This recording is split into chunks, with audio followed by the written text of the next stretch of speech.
Hello everyone, today I am reviewing the 50 Shades of Grey movie. I know I'm a little bit late to the bandwagon. I only watched it 2 days ago for the first time, but I finally started reading the books, so there will be a review of the first book up at the end of the month. I watched the unseen cut, so I haven't actually seen the theatrical cut, but basically the unseen cut is just the theatrical cut, but better in some places. I have an issue with the end, which I will get to. There will be spoilers in this because I think it's difficult to properly review a movie without spoilers. This is more just so you guys can hear my thoughts on it and my likes, my dislikes. The unseen cut is basically just got some extra scenes. Some of the scenes were shot slightly differently. Where there would have been a zoom on the theatrical cut, there is a zoom out on the unseen cut, or the other way around. I was a bit surprised by how mild the movie was. People are probably gonna think I'm crazy for saying this, but I watch Game of Thrones, so 50 Shades of Grey was nothing. I was expecting it to be so much worse. I was expecting to feel like mildly uncomfortable while I watched it, and it really wasn't that bad. Like, it's probably bad if you're not used to seeing on-screen nudity, because there is obviously a lot of nudity. When I compared it to Game of Thrones, and I was like, I see a lot more people's bodies on Game of Thrones. Like, Game of Thrones has at least one full frontal nudity scene in like every episode, and it's not even always for the sake of sex. Sometimes it's just because Carice Van Houten is like stunning. The only difference is Game of Thrones uses sex as a way to drive the plot forward, whereas 50 Shades of Grey,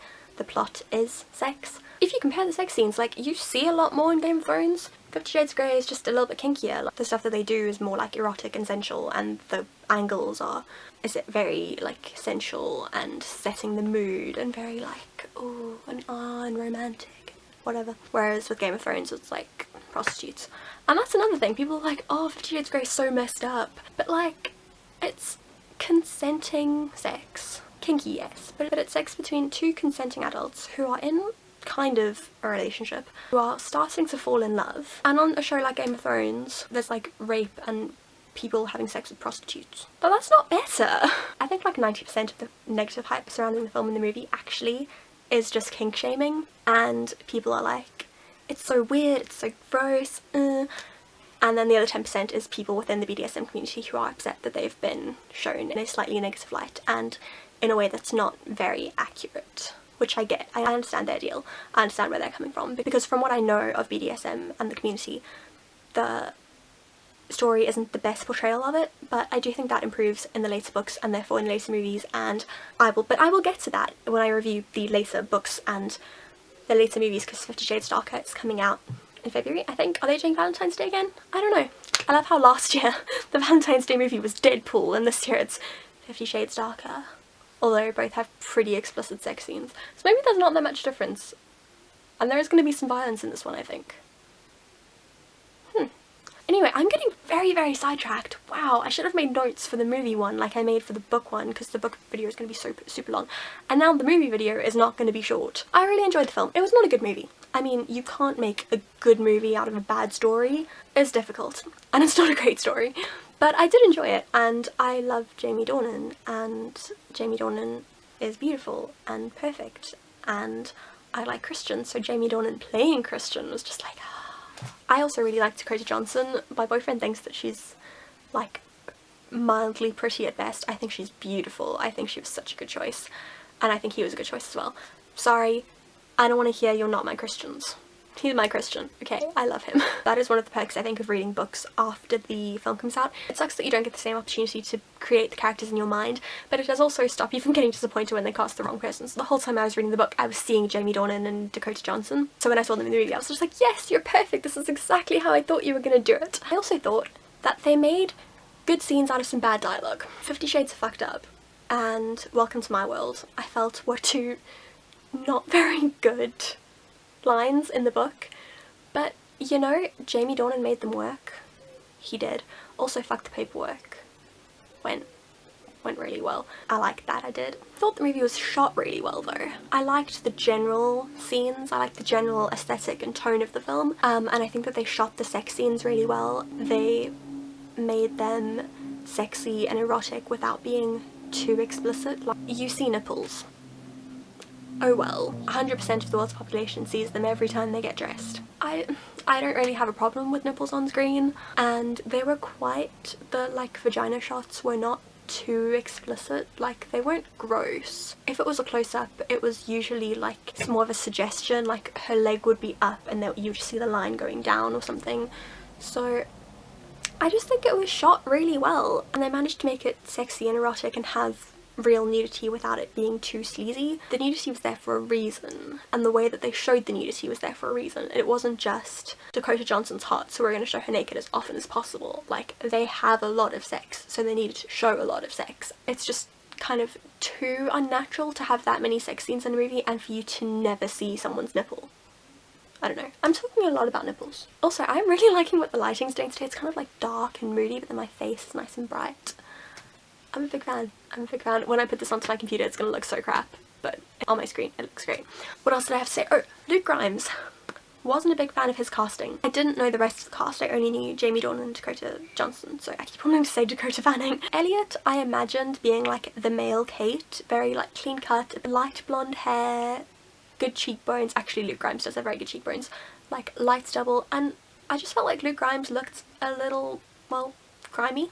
I didn't think he was the best choice for the role, or even he could have been a really good choice for the role. I just wish they'd made him look cleaner. He looks a bit sleazy, and Elliot is such a great character. Like, I felt like they could have done better things for him looks wise. Kate annoys me so much. Like, I don't like Kate in the books, I didn't like Kate in the movies. That was no surprise. The wardrobe in this film though, everyone's wardrobe was good. His suits though, like, I actually, while I was watching, I went to Google who'd made his suits, because his suits were just cut so well. They weren't even designed, like, you know, like in Batman, Christian Bale had, I want to say Armani?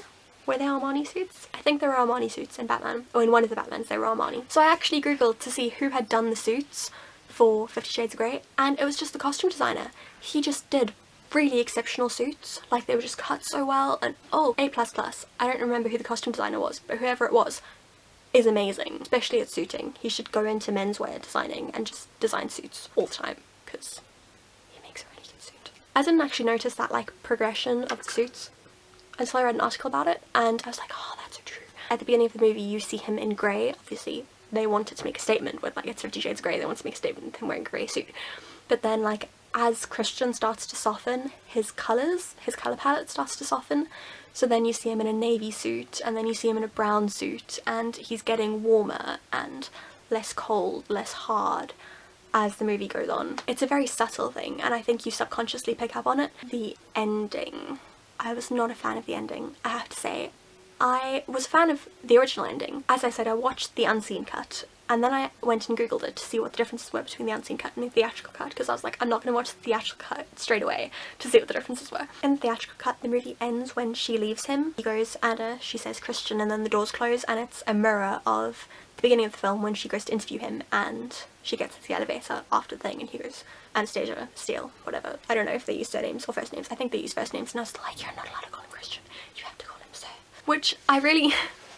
Actually, I'm gonna sidetrack a bit, but one of the things I enjoyed about watching the movie versus watching the book is how much more obvious his thoughts are. Like, in the book, there's so much subtext, and you can clearly pick up on it, but Anna is so dim that she doesn't see it. And then in the film, it's not just what he's saying, it's his face and his voice and everything. Like, it's so obvious what he means. I like to exercise control in every area of my life. Hands tighten on the desk. Like, I wonder what he's talking about there. Like, their faces made everything so much better. I really enjoyed the movie, guys. As you can tell, I'm enjoying this story very much. I'm very emotionally invested in the story. But yeah, anyway, so I thought that that was just a much stronger cut. I like when movies come full circle like that. I just thought it really hit you emotionally because their relationship started and ended the same way, because when she leaves his office, that's really when things start happening. That's when she's like, oh, he's so amazing. He's like, oh, she's so amazing. Like, it's the start, and then it was the end, and it was really strong, and I was like, yes, that is how you end a movie. And then the screen went black, and I was like, okay, the movie's done. And then they stopped playing a montage. Okay, I have to go. I will be back and finish this review later. Oh, you can see how long it's been since I was filming because my hair's like dry now. I just think the end would have been a lot stronger if they'd kept it with just the elevator scene and they hadn't put in the montage, or maybe chosen like 3 shots from the montage and flashed between their faces in the elevator scene and interspersed those shots between that, and then still ended on the Christian, Anna, and the doors closing. I think that would have just been a lot stronger from my study of film, and also just my general, like, I'm pretty, like, astute when it comes to filmography. I just think that would have been a lot stronger, and that was how the theatrical version ended. I think they should have kept the cut. It looked like an afterthought, and it felt like an afterthought, and it felt like the movie had ended and then they were like, we need to show how sad they are, but you could see how sad they were.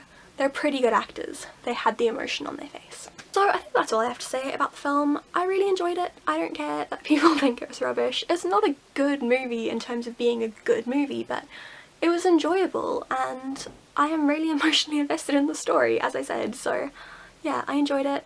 I'd like to hear your thoughts on it. If you've reviewed the film, leave me a link. Otherwise, just let me know what you thought of it. If you enjoyed this video, please give it a thumbs up and subscribe, and I will see you all again very soon. Bye!